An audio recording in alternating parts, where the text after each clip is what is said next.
Parenting in 80s and 90s. Ronnie and Janu are neighbors and share everyday problems between them. One evening, Ronnie and Johnny met in the park and their kids were playing. Ronnie starts a conversation with Janu. Kids are always watching TV and neither eating nor learning. Johnny replies, I know, it's worrying, but my kid is asking for cable TV and Mario video games. Ronnie replies, I'm scared for this generation. In our time, we didn't even have good lights to study. Johnny replies, the future is scary. Soon, there will be VCDs with 100+ songs and DVDs with even more. How will our kids handle all these distractions? Ronnie replying, scarily, stop scaring me talking about the future as it's so stressful, and leaves the place. After Ronnie left, Johnny calls her husband Ram and discussing about the incident in the call, I didn't even mention the PS2, Gameboy, or Xbox. That would have definitely scared her more. Generation Z parenting.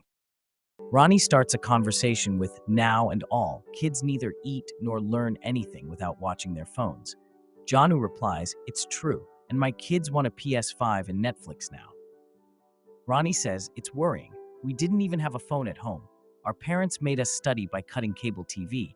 I wonder how they will adapt to jobs in the future. Janu replies cautiously, the future is scary. Soon, there will be metaverse filled with games, theater experience, and even more. How will our kids handle all these distractions? Ronnie replying scarily, stop scaring me talking about the future as it's so stressful, and leaves the conversation. Janu calls her husband Ram. She's worried about the metaverse. Good thing I didn't bring up ChatGPT, AI, or the job fears. That would have been too much for her. We're going to have a debate on AI, Boon, or Bane in our Kelvy discussion forum. The major areas we would discuss are fear, hesitance to use, safety, and future prospects. Let's delve into these debate questions and more during our upcoming March 31st Sunday evening session at 4:30 p.m. IST.